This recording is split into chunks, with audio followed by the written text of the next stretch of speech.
শিশুর শেখার শুরুটা হোক সহজ এবং আনন্দদায়ক। পাঠশালা প্রি স্কুল ইউটিউব চ্যানেলে আপনাকে স্বাগত জানাই। আশা করি সবাই ভালো আছেন। পাঠশালা প্রি স্কুল একটি শিশুর প্রারম্ভিক বিকাশ ও শিক্ষার উপর ভিত্তি করে ধারাবাহিকভাবে বিভিন্ন ভিডিও পাবলিশ করে যাচ্ছে, যা দেখে এবং অনুসরণ করে একটি শিশু শিক্ষার্থীর বাবা মা, শিক্ষক বা কেয়ার গিভার অথবা বাড়ির অন্য যে কোনো সদস্যই ঘরে বসেই শিশুর সার্বিক বিকাশ ও প্রারম্ভিক শিক্ষা নিশ্চিত করতে সহযোগিতা পেতে পারেন। যারা কোনো না কোনোভাবে 0 থেকে 5 বছর বয়সের শিশুর বেড়ে ওঠার সাথে সম্পৃক্ত, আমি আপনাদের অনুরোধ করব পাঠশালা প্রি স্কুল চ্যানেলটি সাবস্ক্রাইব করে আমাদের সাথেই থাকুন। আশা করি উপকৃত হবেন। আজকের বিষয় 3 থেকে 4 বছর বয়সী শিশুদের জন্য প্লে গ্রুপ শিক্ষার বিষয় ও পাঠ্যক্রম। চলুন তাহলে আমরা আমাদের মূল টপিকসে চলে যাই। আমরা প্রথমেই প্লে গ্রুপের জন্য যেই বিষয়গুলোকে আমরা নির্ধারণ করেছি সেই সম্পর্কে আমরা জানি, তারপরে পাঠ্যক্রমগুলো আমরা ধারাবাহিকভাবে আপনাদের সামনে উপস্থাপন করব। প্লে গ্রুপের বিষয়গুলোকে আমরা দুটি ভাগে ভাগ করে নিয়েছি। এক, বয়সভিত্তিক বিষয়, যেমন প্রাক পঠন ও লিখনের বিষয়গুলো, আরেকটা হচ্ছে প্রাক গণিতের কাজগুলো। আর দ্বিতীয়ত আমরা সাধারণ বিষয়গুলো এখানে এনেছি, যেখানে যার আওতায় রয়েছে পারিবারিক শিক্ষা, সাধারণ জ্ঞান, খেলা ও খেলার মাধ্যমে শেখা, ছড়া, গান, গল্প, অভিনয়, চারুকারুর কাজ, স্বাস্থ্য ও নিরাপত্তার বিষয়, পরিবেশ পরিচিতির বিষয়, বিজ্ঞান ও প্রযুক্তির বিষয়। এই বিষয়ের উপরে ভিত্তি করেই মূলত আমাদের পাঠ্যক্রমটা আমরা সাজিয়েছি। এখানে আমরা পাঠ্যক্রমকে পাঠ্যসূচিতে সংক্ষিপ্ত আকারে বর্ণনা করছি এবং পাঠ্যসূচির উপরে ভিত্তি করে যে পাঠদান থাকবে সেটা পরবর্তীতে আমরা ভিডিওগুলোতে ধাপে ধাপে আপনাদের সামনে উপস্থাপন করব। এখানে প্রথমত যেটা রয়েছে, এক, মাতৃভাষা বাংলা ও ইংরেজি এই দুইটি ভাষা শেখা। এখানে আমরা যে কাজটি করব, বিভিন্ন শিক্ষা উপকরণ ব্যবহারের মাধ্যমে বাংলা ও ইংরেজি সকল বর্ণ চেনা, বর্ণের সঠিক উচ্চারণ এবং স্বরবর্ণ ও ইংরেজি ক্যাপিটাল লেখা শেখা।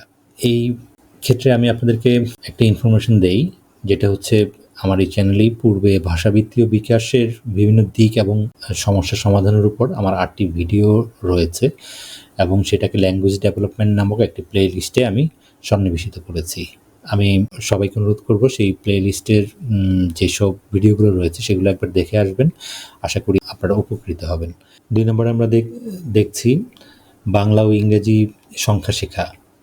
বিভিন্ন শিক্ষা উপকরণের মাধ্যমে 1 থেকে 10 বাংলায় এবং 1 to 10 ইংরেজিতে চেনা, বলা ও গুনতে শেখা বাচ্চাদেরকে প্লে গ্রুপে শেখানো হবে। এরপর 3 নম্বরে রয়েছে নান্দনিক উপস্থাপন, অন্যদের সাথে ব্যক্তিগত সম্পর্ক স্থাপন ও বড়দের সম্মান করতে শেখা।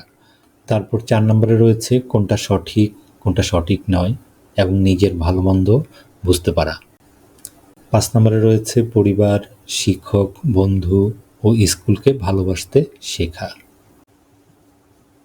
6 নম্বরে রয়েছে আঁকাআঁকিকরণ এবং বিভিন্ন রং ও আকৃতি চেনা। 7 নম্বরে রয়েছে বিভিন্ন খেলাধুলার মাধ্যমে মোটর স্কিল ডেভেলপ করা। মোটর স্কিল নিয়েও আমার এই চ্যানেলে 2টো ভিডিও আছে। ফাইন মোটর স্কিল এবং গ্রস মোটর স্কিলের উপরে 2টো ভিডিও করে রেখেছি। আপনাদের অনুরোধ করব সেই 2টো ভিডিও একবার দেখে আসবেন। তাহলে এই 2টো স্কিল অর্থাৎ মোটর স্কিল সম্পর্কে আপনারা একটা ধারণা পাবেন যে এই স্কিলের কাজগুলো কি। এরপর রয়েছে বিজ্ঞানের বিভিন্ন আবিষ্কার নিয়ে ভাবতে উৎসাহিত করা। শিশুদেরকে কিভাবে বিজ্ঞানের বিভিন্ন দিকগুলো আপনি ভাবতে উৎসাহিত করবেন এবং সেটা নিয়ে ভাবার জন্য তাদেরকে সহযোগিতা করবেন, সেই বিষয়গুলো নিয়েও আমাদের সামনের ভিডিওগুলোতে লেসন থাকবে। এরপর রয়েছে 9, পরিবারকে নিয়ে সামাজিক ইভেন্ট, যেমন পিকনিক, পার্কে বেড়ানো, পারিবারিক স্পোর্টস এবং বিভিন্ন সামাজিক কাজে শিশুদেরকে অংশগ্রহণ করানো। তারপর 10, পরিবারের সকল সদস্যের উপস্থিতিতে সাংস্কৃতিক ও বিভিন্ন নৈপুণ্যতা প্রদর্শন ধারাবাহিকভাবে করা। অর্থাৎ শুধু আমি হঠাৎ করে একদিন করলাম ব্যাপারটা তা নয়, পরিবারের সকল সদস্যকে একসাথে নিয়ে আমরা একটা কোয়ালিটি টাইম কাটাতে পারি। সেই সময় শিশুদেরকে তাদের সাংস্কৃতিক যে বিষয়গুলো আছে বা বিভিন্ন নৈপুণ্যতা, অনেক শিশুরা আপনারা কলাকুশলগুলো আমরা শেখাবো, সেগুলো ধারাবাহিকভাবে প্রদর্শন করার জন্য তাদেরকে সেই সুযোগ সৃষ্টি করে দিতে হবে। সবশেষে গুরুত্বপূর্ণ একটা মেসেজ দিয়ে দিতে চাই, সেটা হচ্ছে শিশু শিক্ষার্থীর প্রত্যেক বিষয়ে মনিটরিং করে তাদের দৈনন্দিন রেকর্ড রাখার মাধ্যমে সাপ্তাহিক, মাসিক ও বাৎসরিক রিপোর্ট তৈরি করতে হবে। এটা কিন্তু খুবই একটি গুরুত্বপূর্ণ বিষয়। এটা যদি আপনি করে রাখতে পারেন তাহলে বাচ্চাটির ডেভেলপমেন্টাল যেই প্যারামিটারগুলো আছে আপনি দেখতে পাবেন।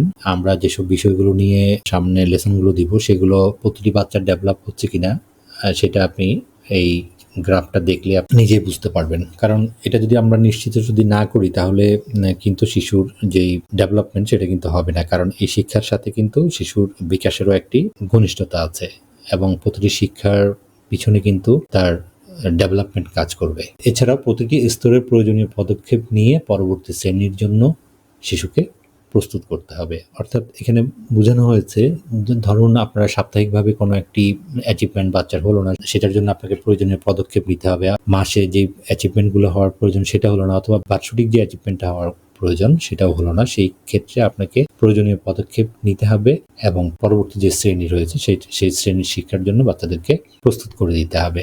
অন্যথায় কিন্তু সে পরবর্তী শ্রেণীতে গেলে শিশুরা কিন্তু বিভিন্ন ধরনের বাধার সম্মুখীন হবে, তাদের শিক্ষার ধারাবাহিকতা রক্ষা করতে তারা ব্যর্থ হবে অথবা শিক্ষার প্রতি অনীহা আসবে। এই ধরনের নানান ধরনের সমস্যা কিন্তু বাচ্চাদের দেখা দেয়। তো যাই হোক, আপনার প্রিয় সন্তানের সাথে কোয়ালিটি টাইম স্পেন্ড করুন এবং শিশুর সার্বিক বিকাশে ও শিক্ষাদানে নিজেকে আন্তরিকভাবে সম্পৃক্ত রাখুন। ভিডিওটি সম্পূর্ণ দেখার জন্য আপনাকে অনেক অনেক ধন্যবাদ। ভিডিওটি যদি আপনার কাছে তথ্যবহুল এবং গুরুত্বপূর্ণ মনে হয় তবে লাইক ও শেয়ার করে অন্যদের দেখার সুযোগ করে দিন এবং পরবর্তী ভিডিও দেখতে পাঠশালা প্রি স্কুল চ্যানেলটিকে সাবস্ক্রাইব করে সাথেই থাকুন। তবেই দেখা হবে পরবর্তী ভিডিওতে। ততক্ষণ ভালো থাকুন। আল্লাহ হাফেজ।